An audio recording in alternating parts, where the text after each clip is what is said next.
Hello, everybody. Welcome back to the Diesel Driven channel. It is April 26th. The college basketball transfer portal entry date has closed. So now let's take a chance to go over the top 75 players still remaining in the college basketball transfer portal that can make an impact next year. I broke it up by position, the top 15 by position, and we're going to go 5 by 5. So let's jump right into it. Here, we've got the point guards, and these are the top 5 point guards that are available. PJ Haggerty, he is the number one. This guy's been in the news a lot. He's a really good player. He's a plus passer. He's a usage guy.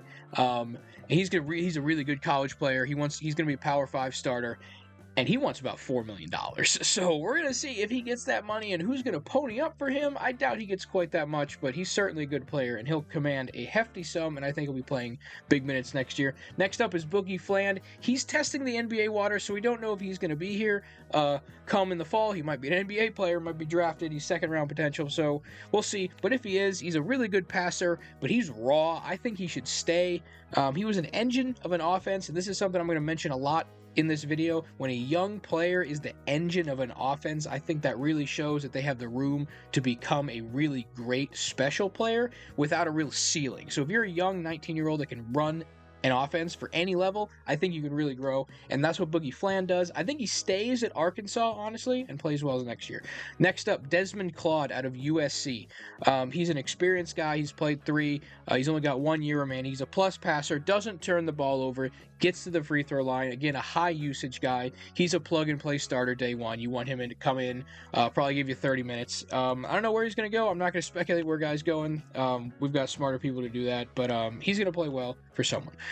Jaden Epps out of Georgetown. Not a great team last year, but he was a very high usage guy. Good defender, so he can play both sides of the ball. Doesn't foul. Guy you can step in, be a borderline starter or a key reserve. Next up, George Kimball III, just a freshman with 3 years to go out of Eastern Kentucky. He has a really high steal rate, top 10 in the country. He's handsy with it, so he gets in there, makes things happen. He's a really good free throw shooter and gets there a lot. That transfers really well, and he can pass the ball pretty well. So I think he's going to take a step up to a Power 5 program, and maybe not start for them, but come off the bench and then move up later as we go. And this is PJ Haggerty here. So let's go to the next tier of point guards. All right. So this is the second 5. So number 6 is Jordan Ross with 1 year of eligibility left from St. Mary's. So he doesn't foul. He doesn't turn the ball over. He's not a very efficient player, but he's just kind of an all-around solid guy. He'd be a great backup point guard, come in and play 10, 12 minutes. Maybe he drops down a level to a group of 5 school, and maybe he can be a starter there. So he's that kind of player. Next up, Amari Abram out of Louisiana Tech. He plays a lot of minutes, and he has a high usage, and that's about it. He's not super efficient, so he could maybe benefit from a smaller role at a bigger school, but I think he can come in and help someone. Just maybe tones down his role a little bit, but he could go back to Louisiana Tech. Next up, Dom McHenry out of Western Kentucky. So he's a high minutes, high usage guy, one of the top 15 in the country. This guy gets his shots up. Not super efficient with it. He's another guy that if he takes about 10% less shots, maybe the bad ones go away, his efficiency goes up a little bit. But he gets to the line, he hits his free throws really well, and he doesn't foul. So he's a guy that really shows all the signs of someone that can step up to a higher level and really make an impact in his last year. I could see him being an SEC or Big Ten kind of guy. Next up, Jamari Thomas out of South Carolina. He's a little bit small. He's a high minutes, high usage guy, gets to the stripe, and a pretty good passer. Just never really seemed to fit right there in South Carolina. So maybe he would benefit from a smaller role or a bigger role at a lower level. I could see him dropping down to a group of 5. Next up, we have Travis Perry, a late entrant.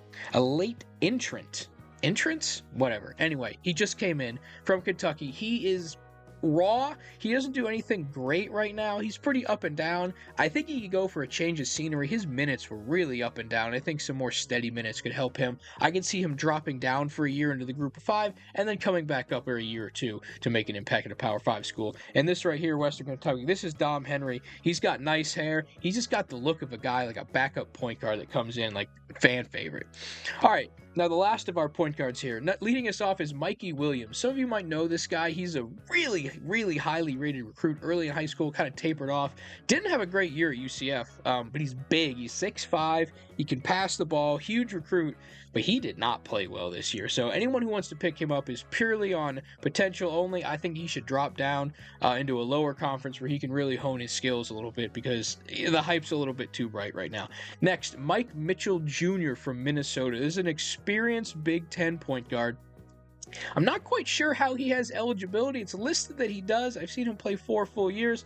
I'm a Wisconsin fan, so I've seen him play. He's a solid point guard you bring in and don't really think about it. He's not going to make too many plays, but he's not going to make too many mistakes either. So a good backup point guard, or if he wants to drop down a level and really play starter minutes and contribute at a Group of 5 school, I can see him doing that as well. Next up, we've got Miles Rigsby out of Troy with 2 years remaining. He's a very good free throw shooter, and he's efficient. But that's kind of all he does. He doesn't really play defense. He doesn't rebound. He doesn't pass the ball. So he's kind of a microwave scorer. So if you're looking for a 6th, 7th man who can come in and, maybe get 10 points or maybe get 0 points and do nothing. So he's kind of a dice roll if he goes up to the Power 5, or he can stay in the Group of 5. Sorry, I say Group of 5. I'm used to talking football. The mid-major area, and do really well. Next, we've got Jeremiah Williams out of Rutgers, another guy who I'm really not sure how they list these eligibility, but that's above my pay grade right now. I'm not worried about that. He's a good passer. He's really experienced. He's got 4 years of high-level basketball. I think he's looking for either one big paycheck or one more good opportunity to play a lot of minutes so he could drop down. But I think a Power 5 school could use him for sure as a 3rd or 4th guard on the bench, and he's going to be a reliable guy to come in. So I see him getting picked up by a good team. And lastly for our point guards is Vashon Ellet. I'm sorry if I butchered that, from TCU. He was another guy who was a real engine of an offense, and he wasn't super efficient. In fact, I'd kind of say he was a bad shooter, but another guy, if you could tone that down, he's not the number 1 guy. If he's number 2 or 3 or 4 on the court, maybe that efficiency gets better, and he's a willing passer. So I think a Power 5 school will pick him up and he'll play well. So that's the 15 point guards. Let's move on to the shooting guards here. So we're going to start off with Cedric Coward, I believe his name is, for Washington State. Really good player. He's one of the top, if not the top, guaranteed to come back player. He's not really an NBA guy right now, so he'll be coming back for a lot of money. From Washington State. I've been hearing Alabama. He's that kind of player. He's really efficient. He gets boards. He gets blocks. He gets to the stripe. He hits them. He gets his minutes. He's just a really good player. He's going to be probably one of those guys that comes in like a Chaz Lanier or a John Tonje that just instantly becomes all Power 5 conference potential kind of guy. So I think he's going to do well there. Next up, we've got the other opposite end of the spectrum, Nick Dorn from Elon. Kind of an unknown player from a very small school. He doesn't turn the ball over. He does everything, gets to the stripe, doesn't foul, and hits his free throws. A really good triple combo. And he's kind of the engine for his Elon offense. He's a willing passer. He's kind of a 1, 2, 3, depending what you need him. He's a pretty versatile guy. So I think he's going to come in and play well for a big school and kind of a jack of all trades kind of guy. Especially since he has 2 years of eligibility. I think all these eligibilities are to my best estimation. It's a little tricky with the with all the waivers and whatnot, but for the most part, I think these are right. I think he has 2 years left, and I think he'll be a good player for those 2 years. Next up, we've got Raquise Passmore, a player from Kansas, a true freshman, came in, pretty high recruit, top 40 or 50, I believe. Never really cracked the rotation, didn't play too much, certainly not in high leverage minutes, and it was really raw. He didn't really show too much without extended stretches to show it off. So he's probably looking for a drop down to a mid-major to play a lot of minutes, kind of show off that high-level potential. Or maybe he wants to go to another Power 5 school that can guarantee him some serious bench minutes or starting minutes. But he's a really toolsy big athlete. He's going to find a home somewhere. Next, in contention for name of the video, Mr. Dean from USC Upstate, the Big South school. Kind of the exact opposite from Passmore here. He was another true freshman, but he was the engine of an offense. He was a big dude. He's 6'6", so he's really got the size to run an offense, and he ran an offense. He gets a ton of steals, top 5 steal percentage in the country. And that can be partially attributed to USC Upstate being a really bad team and not in a decent conference, but they're not good. So he kind of had free roam to do whatever he wanted. His efficiency wasn't great. He's a guy that if I think a Power 5 school picks him up, lets him be a backup point guard for a year, reel in those bad tendencies, and I think he could be a really, really good player with that size and how he plays. So he's someone to look for. And that name, come on, Mr. Dean, that's great. Next up, Jamel Jones. This guy is an engine. He was the number 2 in the country for percentage of shots taken when he was on the court. He took 40% of the shots when he was out there. This dude gets them up. Efficiency was better than you would expect for that kind of level of volume. So if he's a real guy, if you can tone that down a little bit, he's going to be a really effective shooter. Passes the ball and hits his free throws, gets to the stripe, and doesn't foul. That great triple combo. I think he's going to be an all Power 5 kind of guy, like some of these other dudes. And who is this? I believe this is Jamel Jones right here. You can see he's a lanky guy. He can fill it up. All right, second tier of shooting guards, First off, Ali Dibba, I believe, from Southern Illinois. And Southern Illinois featured all over this list. They were a pretty stacked team. Anyway, so he was a high minutes, good free throw shooter, 4 years experienced, doesn't turn the ball over. And what did I write here?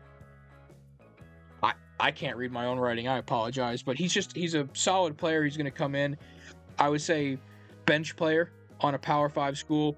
You know, you can guarantee him like 10 points a game. He's going to be a steadying force and a big guy in like tournament games.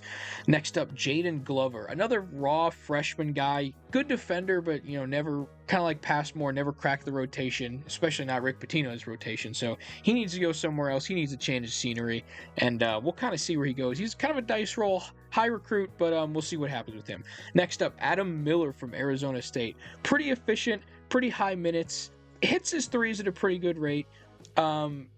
He's old. He's played 4 years, so he's experienced. Another guy can step in off the bench on high-level teams and contribute and be a steadying force, I think. I think he'll have a lot of shooters. Marcus Hill from NC State, kind of clean out while Will Wade came in, and he was caught up in that. Pretty high usage rate, doesn't turn the ball over, doesn't foul, experienced, so another guy is just going to step in and, hopefully contribute in a bench role or potentially a starter role.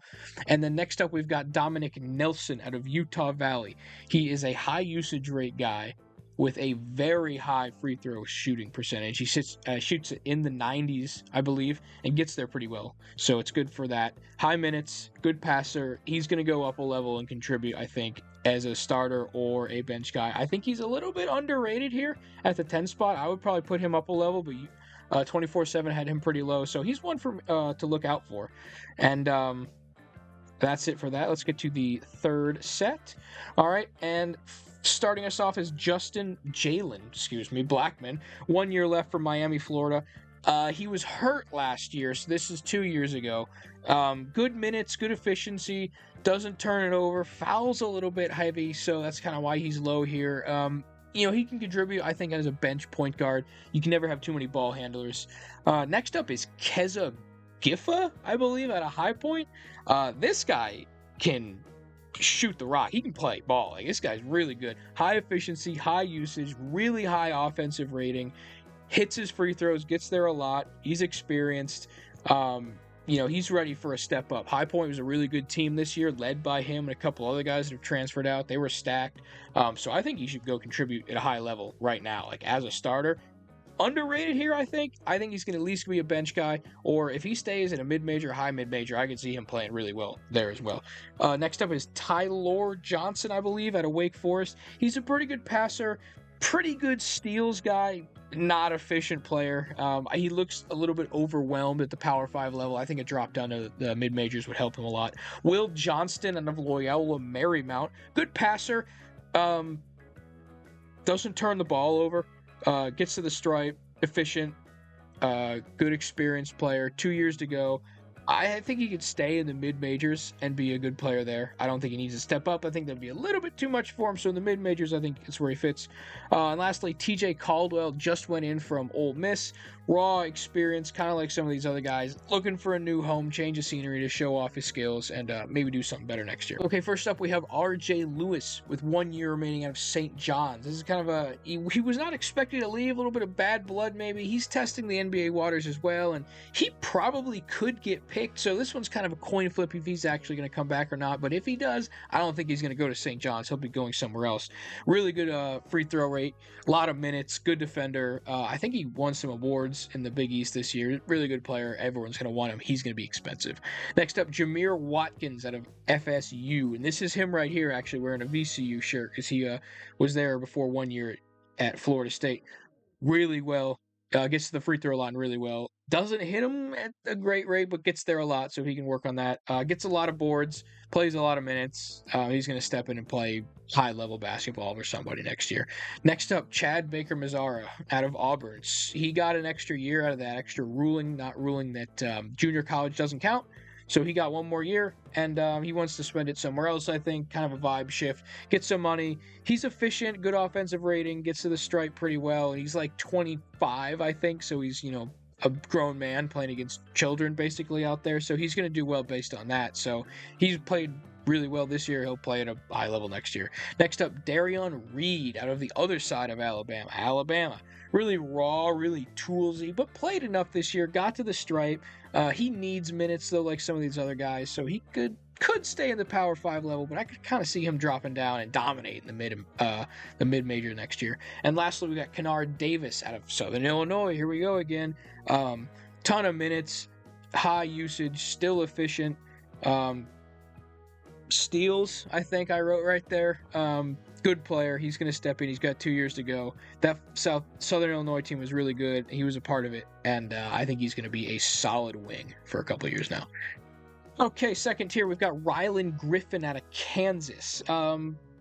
Big guy, experienced. He's a good defender. He's kind of an all-around guy, nothing spectacular. I think he could step in and be a bench role, for any Power 5 school. They're going to play him. He might want a bigger role, so that might be why he's still out here, so we'll see. Next up, Tyon Grant Foster out of Grand Canyon. High usage, good boards, really gets to the stripe. Decent at hitting him, but really gets there. Good defender. Experienced player. He's going to take a step up, I think, to a Power 5 school and play really well there. Next up, Terrence Arcano. Kind of a surprise entry from Houston after they got all the way to the national championship game this year. Obviously experienced. He was trusted to play in Houston's 8-man rotation all the way through, and he was an important part of it. He played well. Maybe he wants to go play for a bigger role. He's obviously got the chops. He's a really good defender. So anyone would be glad to have him. We'll see where he ends up. There's a chance he can go back to Houston, though, if the cards fall right. Next up, we got Tyler Harris. And this guy, #1 3-point shooter last year. Not on a huge volume, but he was about 50% on about 3 of... He went about 3 of 6 every game. So not too bad. So he's obviously going to be in very high demand because he's a pretty big guy, 6'6", I think. And he can shoot it better than anybody else. Doesn't turn the ball over, really efficient. He can play a little bit of defense. So he's a guy that can plug and play in pretty much everyone's system. So I think he's going to get himself some money. And lastly, we got Corey Washington out of Wichita State. Pretty efficient player. Gets some boards, gets some blocks, gets to the free throw line. Just a solid wing player. He's going to contribute pretty well. And I think a Power 5 level. We'll go to the last part of the small forwards. And small forwards are still stacked, but this is probably the deepest position remaining, I'd say. A lot of these guys, really quality. I think a lot of these guys are going to make an impact. Kamani Hamilton actually got just picked up today. I left him on here because I'm not redoing it because one guy got picked up. I would have been doing this for a week. But he's a really good player. He has high usage, good efficiency guy. Can't shoot from the outside, only a twos guy, but that's fine. A little bit small. He plays the power forward, small forward. It's going to be interesting if he's going to be big enough. I can't remember who picked him up, but I think he's going to be a pretty solid player. Lower usage, higher efficiency. I'm going to keep harping on that. Next up, we got Zareek Nutter, another great name out of Georgia State. Gets to the stripe, pretty good usage. Kind of an engine, pretty good usage to the team rate. So he's one of those guys that can step up with a smaller role. He is a little bit experienced though, so maybe not the same potential as other guys. But I think if you need a big wing, you can come out and he can he can contribute at whatever level he needs to. Next up, Tyrell Ward out of LSU. Injured last year, I believe. Pretty efficient, doesn't turn the ball over. Hits his threes decently well. But we're looking at 2 years ago, so if he can bounce back, really good. But that injury, maybe not. But maybe the year off helped him. Who knows? Next up, Elijah Fisher, pictured here out of Pacific. This guy can hoop. A little bit lower level basketball out there, but high minutes, high usage, high efficiency, gets to the stripe. Everything you want to see out of a wing like that. So decent size. I think he can go up a level to a good mid-major and start there, or maybe a bench guy at a Power 5 level, depending how much money gets tossed around. But he's going to be playing some good basketball next year. And lastly, we got St. Thomas out of USC, another outstanding name. Kind of a low usage, experienced, defense first kind of guy. A minute sponge if you need someone like that. Not going to make a ton of plays, but kind of a plug and play. So I think he'll be doing well. And that's it for the small forwards. And if you're still here through this much of my rambling, I would really appreciate if you hit the subscribe button or the like or leave a comment or share or anything good like that. Really helps me out and shows me that you guys like this stuff. So moving on. We're on to the power forwards. And number 1, Darion Williams out of Texas Tech. He's a really good passer, good usage, good defense, good free throws. He's experienced. A little bit small for the position, but he makes up for it. All his stats say otherwise. He's a good player. He's probably the top available one, and he's going to play pretty much wherever he wants. You're going to get the bidders out. Next up, we've got Nana Owusu from Brown. From Brown, smart kid, obviously, Ivy League, high minutes, high usage, gets boards, plays defense, hits his free throws. He was hurt last year, but just a really efficient Ivy League player. So I could see him going to another good institution like a Duke or a Michigan or a Stanford or something like that.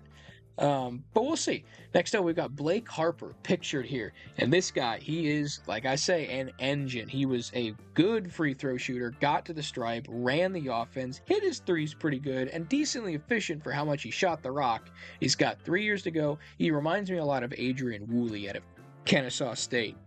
He's going to go up a level and probably be a key reserve this year and then potentially a big-time starter for the next 2 years.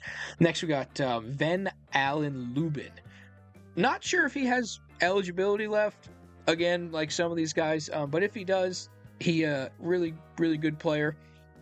Just a solid plug-and-play inside. I think he was top 15 in efficiency inside on twos this year. A little bit small, but he can rebound decently well. Play him at the 4 or the 5. He's a plug-and-play guy. Next up, we've got probably my favorite name of the day is Dr. Bradley out of Arkansas Pine Bluff. He's a really, really good player as well. It's not just a name guy. He's a good engine. He has a good passer. He gets to the stripe at a top 5 rate in the country. But he is horrible at his free throws. Only hits him at 55%, but he shoots a ton of them. So if he can fix that, I mean, we're talking about a huge improvement right there. Pretty good defender. He's ready to take the leap and be a big-time player on a big-time team next year. All right, next, we've got Josh Harris out of North Florida. So he's a pretty good offensive rating guy. Decent usage, decent boards, doesn't turn the rock over. Only played 1 year, so maybe he goes up a level and is a bench guy, or maybe he wants to go to a different mid-major and kind of play a ton of minutes. We'll see. Next up, we got Sean Stewart out of Ohio State. Ohio State lost a lot of big men. Aaron Bradshaw gone as well. Raw player, really couldn't get into a groove. Decent rebounder, decent blocks, cannot hit his free throws, and fouls a ton. You hate to see that. He needs to drop down a level to a mid-major where his size advantage should be more utilized and he can play a lot more and maybe pop up for a Power 5 in his last year. Next up, we got Tyler Betsy out of Cincinnati. He is another guy who's just raw. He's a little bit of a shooter, but he just needs a new place to play. Minutes were uneven. He needs steady minutes to improve his game. I think he could drop down to a mid-major this year. Next up, the pictured Jerry Dang from Florida State. Well-rounded, pretty good usage, pretty good on threes, decent size, built well. I think he could drop down and dominate a mid-major or lateral to another Power 5 school and be a bench big there for them. And last here, we got Christian Coleman, high offensive rating, gets his boards, gets his blocks. Probably a guy who's big enough that can go up a level and be a bench guy there or stay at the mid-major level, of course, and dominate there. So, lastly, number 11, we've got Prince Algby, I'm sorry if I butchered that, from Seton Hall. He's got 1 year left. He's a pretty all-around average guy. Doesn't foul, knows his role. Maybe he's trying to get a paycheck, but I think he'd go down a level and play a lot if he wants to play for a mid-major. Next up, we've got someone in a pretty similar role, Josh Ola Joseph from Cal. Decent efficiency, well-rounded, boards all right, but probably needs to go down a level. Same with Seydou Traore, 2 years ago from Iowa. He's bounced around. Go to a mid-major, play more. He needs to develop. He's, not that great of a player. Norden Kopich from UC San Diego, pretty good rebounder, pretty good free throw shooter. Decent usage, could go up, could stay level, could go back to UC San Diego, honestly. And lastly, pictured here is Almar Atlason from Bradley. 2 years eligibility, hits his threes, big guy, gets blocks, good efficiency. I think he's ready to go up a level and contribute as a bench guy. A little bit underlooked, but he's a European guy. He played, semi-pro or whatever they do over there. Okay, starting us off on centers, we have James Scott, who just entered from Louisville. A little bit of a surprise. He followed Pat Kelsey around and kind of has a good play style with him.